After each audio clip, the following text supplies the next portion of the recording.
Plusieurs jours d'irrégularité radio, puis une nuit et 0 tir. Ce gel soudain révèle un paradoxe inquiétant.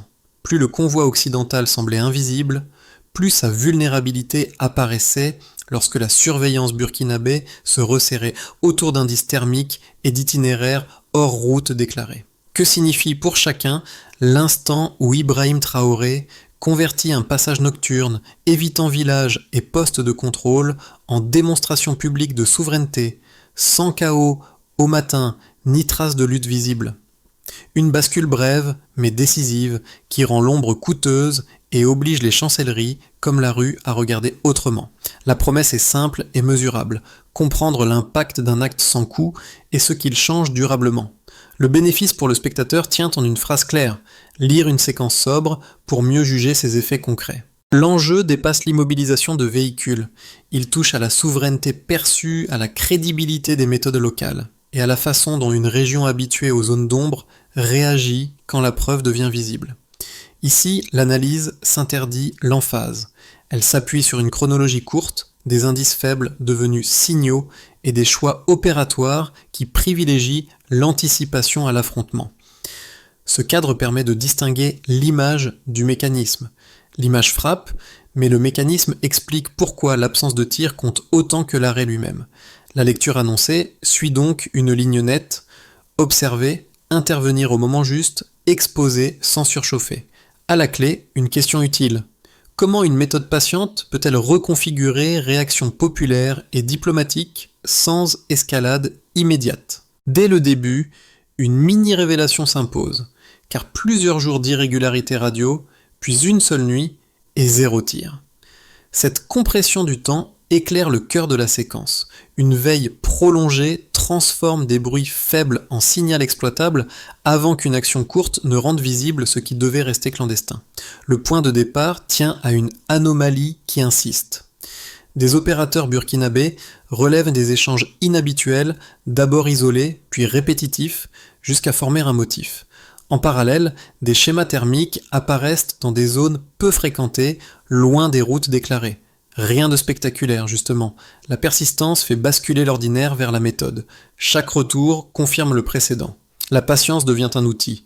Le contexte régional renforce cette lecture. Dans le Sahel, des mouvements étrangers ont longtemps bénéficié d'opacité opérationnelle. Ici, les trajectoires observées évitent les villages, contournent les postes de contrôle et empruntent des couloirs rarement utilisés pour le trafic officiel. L'enjeu n'est plus de deviner une intention, mais de constater une logique de réduction de visibilité. L'ombre protège tant qu'elle reste ignorée. Lorsqu'elle est suivie, elle expose. À ce stade, Ibrahim Traoré ne commente pas. Ce silence n'est pas un vide. Il réoriente l'attention vers les faits. Observer d'abord, agir ensuite, parler après. Quand l'encerclement a lieu, l'absence de chaos devient un indice à part entière. Les véhicules paraissent immobilisés, alignés, propres, sans trace de lutte. La neutralisation prime sur la confrontation. Un micro-cas aide à fixer la scène. À la périphérie de la capitale, un commerçant réveillé avant l'aube décrit des sirènes discrètes et des mouvements réguliers, comme sur une carte invisible. Le lendemain, un technicien examinant les images souligne ce qui manque. Pas de désordre, pas de dispersion. La propreté raconte une action pensée. Ainsi se referme la promesse initiale, comprendre comment une veille patiente, suivie d'une intervention brève, renverse l'interprétation habituelle. Que change ce passage de l'ombre à la preuve pour la suite ? Pour saisir l'impact immédiat, le récit quitte les communiqués et suit des témoins ordinaires. Leur valeur tient à la précision, pas à l'héroïsme. Ils décrivent ce qu'ils perçoivent quand une opération sans bruit devient visible au grand jour. Un premier repère apparaît, et il tient à ceci. Un commerçant réveillé avant l'aube à la périphérie de la capitale. Il ne parle ni de panique ni de confusion. Il insiste sur le silence, le rythme, la régularité. Des véhicules locaux avancent comme s'ils suivaient une trajectoire déjà tracée. Les sirènes restent bêtes basses, les gestes sont mesurés. Ce qui frappe, dit-il, n'est pas le danger, mais l'impression d'un contrôle du terrain, minute après minute. Un second repère s'ajoute, et il se formule ainsi: un technicien qui examine, au matin, les images des blindés immobilisés. Il ne s'attarde pas sur l'idée d'une capture spectaculaire. Il pointe ce qui manque. Pas de désordre, pas de traces de lutte, pas de dispersion. La scène paraît figée, presque propre. Cette absence de chaos devient, dans son regard, le signe le plus parlant. L'intervention ressemble moins à un réflexe qu'à une action préparée. Entre ces deux regards, une même conclusion émerge. L'événement n'a pas créé une peur immédiate, il a produit une lisibilité nouvelle. La sécurité n'est pas proclamée, elle est montrée. La parole politique arrive après, portée par les faits. Dans cette temporalité, Ibrahim Traoré apparaît comme un pivot discret. Laisser l'opération parler, puis encadrer le sens sans surchauffe. En une phrase, l'essentiel est le suivant, à savoir: quand la preuve précède le discours, la confiance se réinstalle plus vite. Le déclenchement commence sans fracas. Une irrégularité radio apparaît, puis revient. La répétition intrigue. Pendant plusieurs jours, des opérateurs chargés de la veille relèvent des écarts du même type, à des horaires proches, sur des zones similaires. Rien d'alarmant pris isolément. Pris ensemble, ces indices cessent d'être du bruit. Ils composent un motif. La décision n'est pas d'intervenir, mais de continuer à observer, d'affiner, de vérifier que la cohérence tient dans la durée. Cette phase lente installe le cadre. En parallèle des échanges radio, des signatures thermiques inhabituelles émergent dans des secteurs peu fréquentés. Les images suggèrent un déplacement d'ampleur qui évite les routes déclarées. Les trajectoires contournent villages et postes de contrôle. Le choix des couloirs ressemble à une stratégie d'effacement. Plus la colonne cherche l'ombre, plus elle laisse des traces pour qui regarde avec méthode. L'attention se déplace du qui vers le comment. Vient ensuite la compression. Après des jours d'observation, l'action se concentre sur une seule nuit. Le tempo change. Les unités locales se positionnent en amont sur la base des trajectoires suivies, rien n'est laissé au hasard. L'objectif n'est pas l'affrontement, mais l'arrêt. Lorsque l'encerclement se referme, il se fait sans sirène stridente, sans coup de feu, sans bousculade. Les véhicules s'immobilisent net, comme contraints par une limite invisible. La scène surprend par sa propreté. La supériorité technique attendue ne produit pas l'effet habituel. Ce moment constitue le sommet. Le contraste est total entre l'intention d'invisibilité et l'exposition forcée. La neutralisation sans tir devient la signature. Elle indique une maîtrise du terrain et du tempo. Elle retire aux récits adverses l'argument du chaos. Dans cette séquence, Ibrahim Traoré n'apparaît pas comme un chef d'orchestre bruyant, mais comme le garant politique d'un choix, laisser l'opération se dérouler, puis assumer publiquement le résultat. La rémanence commence à l'aube, les images circulent vite. La diffusion transforme l'incident technique en événement politique. Dans les rues, l'énergie n'est pas la peur, mais une fierté contenue. Voir des blindés immobilisés, alignés, sans trace de lutte, agit comme une preuve. Du côté extérieur, des explications tentent de s'installer, évoquant erreurs de coordination ou logistique imparfaite. L'exposition publique affaiblit ces versions, car l'image impose une autre lecture. Chaque étape renforce la précédente. La veille patiente rend l'action crédible, l'action brève rend l'exposition incontestable. L'exposition reconfigure les réactions populaires et diplomatiques. La ligne des événements n'est pas spectaculaire par la violence, mais par la cohérence. Elle transforme un passage nocturne en démonstration ouverte de souveraineté, sans escalade immédiate. La question reste suspendue. Que produit, à moyen terme, une telle séquence lorsqu'elle devient un précédent ? La lecture factuelle repose sur 3 repères simples, parce qu'ils sont mesurables sans extrapolation. Plusieurs jours, une nuit, 0 tir. Pris ensemble, ils dessinent un schéma simple de la situation de départ au changement qui clarifie la méthode avant d'en discuter les effets. Le premier repère est la durée. Pendant plusieurs jours, des irrégularités radio sont relevées puis confirmées. La valeur de ce laps de temps n'est pas d'impressionner, mais de cadrer le rythme. Une anomalie observée une fois peut être un accident. Une anomalie observée, recoupée et répétée devient un signal. La situation de départ ici est celle d'un espace où les échanges sont connus et relativement stables. Le changement apparaît quand des motifs reviennent aux mêmes plages horaires dans des zones comparables. Cette répétition indique une veille structurée avec retour, comparaison et consolidation des indices. Politiquement, cela retire à l'action l'étiquette d'improvisation. Le deuxième repère est la compression temporelle. Après une phase longue d'observation, l'intervention tient dans une seule nuit. Le contraste est net, la situation de départ est lente, cumulative. Le changement est rapide, concentré. Cette bascule raconte une compétence clé, savoir quand agir. La nuit condense des enjeux accumulés sur plusieurs jours. Elle transforme un suivi discret en événement visible. Cette compression explique aussi la rapidité des réactions au matin. L'acte concentre en quelques heures des tensions latentes depuis longtemps. Le troisième repère est l'absence totale de feu. 0 tir n'est pas un détail. C'est une donnée qui réduit l'espace des interprétations. La situation de départ, dans ce type d'opération, associe souvent immobilisation et affrontement. Le changement inverse l'attente. Neutraliser sans tirer suppose un contrôle suffisant de l'espace, du tempo et des issues. Cela signale que l'objectif n'était pas la confrontation, mais l'arrêt. Cette absence de violence visible devient un argument en soi, car elle rend difficile la qualification de provocation. Ces 3 mesures fonctionnent ensemble. Les jours installent la crédibilité de la veille. La nuit fixe l'instant symbolique. Le 0 tir impose la signature.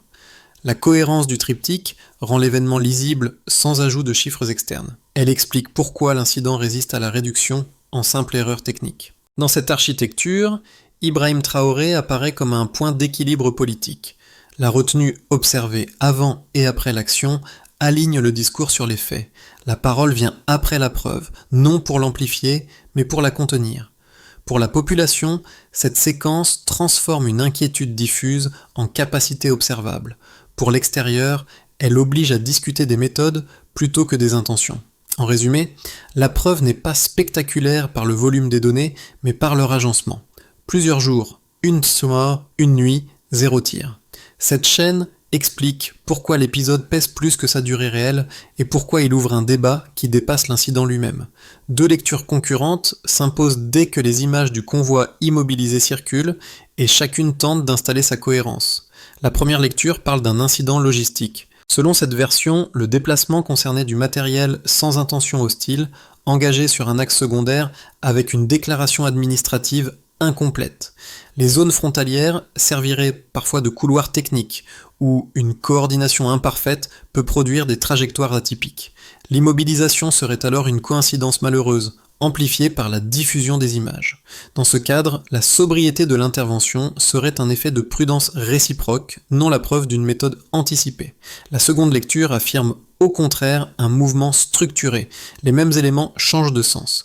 L'évitement systématique des villages et des postes de contrôle, la progression nocturne, les itinéraires hors route déclarés et les signatures thermiques répétées sont interprétés comme des choix destinés à réduire la visibilité. Les irrégularités radio, observées sur plusieurs jours, renforcent l'idée d'une coordination plutôt que d'une dérive accidentelle. L'arrêt sans tir devient la conséquence logique d'un suivi patient et d'un encerclement préparé. Pour arbitrer sans prêter d'intention non prouvée, le récit revient strictement aux données. D'abord, la répétition dans le temps affaiblit l'hypothèse d'un simple malentendu. Une coïncidence logistique se manifeste rarement sous la forme d'un motif récurrent. Ensuite, la combinaison des comportements décrits, contourner village, éviter axe déclaré, privilégier des couloirs marginaux, s'accorde difficilement avec l'idée d'un mauvais aiguillage ponctuel. Enfin, l'immobilisation sans violence visible suggère une anticipation suffisante pour neutraliser sans escalade. Cela ne démontre pas une intention hostile. Cela soutient plus solidement l'hypothèse d'un mouvement observé puis neutralisé méthodiquement. Dans cette zone grise, Ibrahim Traoré apparaît surtout comme le garant politique d'une ligne. Laisser les faits contraindre les récits plutôt que l'inverse. La question utile n'est donc pas de trancher idéologiquement, mais d'évaluer quelle lecture résiste le mieux à la séquence telle qu'elle est observée. Et c'est là que le débat se déplace. Des intentions supposées vers des méthodes vérifiables. Jusqu'ici, la séquence pouvait rester enfermée dans un langage technique. Signaux radio, signature thermique, itinéraires évités, encerclement discret. Le midpoint naît d'un geste simple mais décisif. L'exposition publique. Les blindés immobilisés ne sont plus seulement arrêtés, ils sont alignés, visibles au matin, rendus incontestables. L'opération cesse d'être nocturne pour devenir un message politique adressé à tous, y compris à ceux qui n'étaient pas sur le terrain. Cette mise en lumière reconfigure immédiatement les réactions. Les récits invoquant une erreur de coordination perdent de leur force, car l'image impose une autre lecture. Ce qui devait rester invisible a été suivi, puis neutralisé, sans chaos. Pour la population, la preuve remplace le soupçon. Pour les diplomaties, un précédent se dessine. La question n'est plus ce qui s'est passé, mais ce que cela autorise désormais. Dans ce moment précis, Ibrahim Traoré renforce le basculement par la retenue. Le silence n'atténue pas l'acte, il l'amplifie. En refusant la dramatisation immédiate, il transforme l'exposition en repère. La parole vient après la démonstration, encadrée par les faits. À partir de là, la dynamique change. L'événement ne se discute plus à huis clos. Il s'inscrit dans l'espace public et c'est cette visibilité qui modifie durablement l'équation. Les effets de l'exposition publique ne se déposent pas de manière uniforme. Ils se distribuent par couches, différemment selon les acteurs, et c'est ce décalage qui donne à l'épisode sa portée réelle. Du côté des institutions, l'impact est d'abord narratif, puis opérationnel. La séquence rend visible une grammaire d'action, surveiller dans la durée, intervenir brièvement, exposer sobrement. Cette cohérence renforce la crédibilité d'une ligne officielle plus ferme, car la démonstration précède l'argumentation. Les demandes de clarification venues de capitale occidentale sont perçues localement comme un signe que l'incident ne peut être réduit à un détail technique. La retenue d'Ibrahim Traoré, observable avant toute prise de parole, consolide cette posture. Ne pas surchauffer, mais ne pas céder sur la méthode. Pour les entreprises et l'activité économique de proximité, la lecture est plus pragmatique. Il ne s'agit pas de célébrer un symbole, mais d'évaluer la stabilité perçue. L'immobilisation sans chaos, montrée au grand jour, produit un léger redressement psychologique. La confiance ne devient pas abondante, mais elle s'améliore suffisamment pour modifier des comportements concrets. Certains commerçants rouvrent plus tôt, d'autres acceptent de s'approvisionner à nouveau sur des axes jugés sensibles. L'effet est modeste, parfois temporaire, mais réel. Un geste politique déplace des flux économiques, même brièvement. Pour les citoyens, l'impact est d'abord émotionnel, puis cognitif. L'exposition des blindés immobilisés transforme une inquiétude diffuse en affirmation visible de souveraineté. Les rues s'animent moins par peur que par une énergie de reprise en main. La sécurité n'est pas proclamée comme totale, elle devient tangible. Le fait que l'opération se soit déroulée sans tir renforce ce sentiment. La capacité à contenir sans escalader devient observable. La présence silencieuse d'Ibrahim Traoré agit d'ici comme stabilisateur, donnant l'impression que l'acte n'était ni impulsif ni incontrôlé. À l'échelle régionale enfin, l'épisode prend une dimension de précédent. Le soutien exprimé par le Mali et le Niger élargit la portée au-delà du cadre national. Pour des observateurs habitués à voir le Sahel fragmenté, cette convergence suggère l'ébauche d'un bloc sécuritaire plus coordonné. Le message implicite est clair, les zones d'ombre se rétrécissent et les mouvements extérieurs seront désormais scrutés avec une méthode qui s'affiche. Ainsi, la conséquence principale n'est pas un basculement immédiat, mais un déplacement durable des perceptions. L'événement redéfinit ce qui est jugé possible, crédible et acceptable. Et c'est dans cette reconfiguration lente que se joue la suite. À partir des éléments observés, 3 trajectoires plausibles se dessinent sur un horizon de 6 à 12 mois. Elles n'attribuent pas d'intention non démontrée. Elles prolongent des mécanismes déjà visibles. Dans un scénario de base, les capitales occidentales maintiennent des demandes de clarification tout en évitant l'escalade. Le discours public insiste sur l'hypothèse d'un déplacement mal coordonné afin de réduire la portée politique de l'épisode. Sur le terrain, les autorités locales renforcent la veille radio et thermique autour des zones déjà identifiées. La méthode devient routinière. Observer plus longtemps, intervenir plus brièvement. Dans la société, l'événement reste un repère émotionnel, puis s'estompe tandis que la vigilance augmente à chaque signal jugé atypique. Dans un scénario optimiste, l'incident agit comme un catalyseur régional.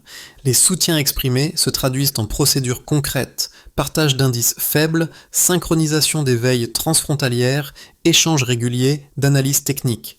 Les partenaires extérieurs ajustent leur mode d'intervention vers des cadres plus transparents, réduisant l'usage de couloirs opaques. La mobilisation citoyenne se transforme en exigence de clarté et de cohérence. La démonstration sans tir devient une référence, non un cas isolé. Dans un scénario défavorable, les interprétations contradictoires se durcissent. Certaines puissances extérieures réajustent en leur dispositif et multiplient les signaux politiques. Les réseaux sociaux amplifient ces divergences, nourrissant un climat de suspicion. À l'intérieur, la pression sur les institutions sécuritaires augmente. Chaque irrégularité est perçue comme une menace potentielle, ce qui accroît le risque de surréaction. L'espace diplomatique se rétrécit. Une recommandation de méthode s'impose dans tous les cas. Plutôt que de chercher qui a gagné, suivre la séquence. Observer la durée de la veille, la brièveté de l'action, puis la gestion de l'exposition publique. Si les réactions restent alignées sur cette grammaire, la trajectoire réelle tendra vers la stabilité. Si elles s'en écartent, l'incertitude dominera. C'est dans cet écart, plus que dans les déclarations, que se décidera la suite. La scène peut paraître lointaine, pourtant elle touche des publics très différents parce qu'elle modifie la relation entre perception et pouvoir. Chacun y projette ses attentes, ses craintes et ses critères de crédibilité. Pour une partie de la jeunesse urbaine, l'épisode agit comme une validation émotionnelle. Les images d'une immobilisation sans chaos nourrissent l'idée qu'un territoire peut reprendre la maîtrise de son récit. Cette fierté reste fragile. Elle pose un test implicite. Peut-elle se transformer en exigence de méthode, de responsabilité et de constance, plutôt qu'en simple exaltation ponctuelle? La réponse dépend moins des slogans que de la répétition de séquences lisibles. Les commerçants et petites entreprises lisent l'événement à travers un prisme plus concret. Ils observent des signaux, pas des symboles. La question n'est pas la victoire, mais la stabilité perçue. L'absence de tir, la rapidité de l'exposition et le retour au calme comptent. Ces indices peuvent suffire à déplacer des décisions modestes mais réelles, ouvrir plus tôt, accepter un trajet supplémentaire, investir avec prudence. La confiance demeure limitée, mais elle cesse de reculer. Pour les observateurs régionaux et les amateurs de géopolitique, l'intérêt se situe ailleurs. Ce public suit les recompositions au Sahel et s'attache à la méthode plus qu'à l'image. La séquence devient une grille de lecture. Veille prolongée, action courte, exposition maîtrisée. Elle invite à comparer, à anticiper, à mesurer si cette grammaire s'installe ou reste exceptionnelle. 2 repères aident le spectateur. D'abord, distinguer l'image et le mécanisme. La photo frappe, la séquence explique. Ensuite, repérer ce qui change réellement, la capacité à détecter, à intervenir sans escalade, puis à communiquer sans surchauffe. C'est souvent là que se joue l'impact durable, bien au-delà de l'événement lui-même. Sans ajouter de faits extérieurs, la séquence observée permet d'esquisser une feuille de route cohérente avec ce qui a déjà été fait. Elle repose sur la continuité de la méthode plutôt que sur l'intensification. D'abord, étendre la veille. Les unités techniques déjà engagées prolongent l'observation radio et thermique autour des zones où des irrégularités ont été détectées. Le rythme est régulier, non exceptionnel. La mesure de l'efficacité tient à la constance des rapports, à la capacité de confirmer un motif dans le temps et à la réduction des faux positifs. Observer mieux prime sur observer plus vite. Ensuite, formaliser le partage. Les partenaires régionaux mettent en place un protocole simple d'échange d'indices faibles transmis dans un délai court après détection. L'objectif n'est pas l'alerte permanente, mais la cohérence des lectures. Le succès se juge à la fluidité des échanges, à la convergence des analyses et à la diminution des contradictions publiques. Puis, cadrer l'exposition. Les autorités définissent des règles claires pour rendre visibles les incidents sensibles lorsque les données sont consolidées. Montrer sans dramatiser. Exposer sans provoquer. L'indicateur principal devient la lisibilité du récit. Moins de versions concurrentes, plus de compréhension partagée. Enfin, évaluer périodiquement. Tous les 3 mois, un bilan croise perception interne, réaction diplomatique et effet sur l'activité de proximité. Les tendances comptent plus que les pics. Ajuster sans surchauffer devient la norme. Dans cette architecture, Ibrahim Traoré occupe une fonction d'équilibre. Maintenir le tempo, éviter la précipitation et laisser la démonstration encadrer la parole. La feuille de route n'est pas une escalade, c'est une discipline. Sa réussite se mesurera à sa capacité à rendre l'exception inutile, parce que la méthode devient prévisible. Le motif revient comme une boucle qui se referme, la nuit, puis le matin. Plus tôt, un commerçant parlait de véhicules avançant en silence, comme sur une carte invisible. Cette image modeste devient le fil rouge. Elle dit qu'avant l'exposition publique, il y a eu de la patience, de la discipline, une manière de tenir le terrain sans le brûler. Au matin, les blindés alignés au soleil ne racontent pas seulement une immobilisation, ils racontent un déplacement intérieur. Une population qui se croyait condamnée à subir découvre que l'anticipation peut être une force politique. Le contraste entre l'ombre et la lumière devient un langage. Ce qui circulait clandestinement est rendu visible sans que la violence impose sa loi. Dans ce cadre, Ibrahim Traoré n'apparaît pas comme une figure de surenchère, mais comme un point de cohérence. Le choix de la retenue densifie le message. Le silence ne gomme pas la décision, il la rend plus lisible, il transforme l'événement en repère durable, moins dépendant de l'émotion que de la méthode. Une phrase s'impose, brève, comme un clou final.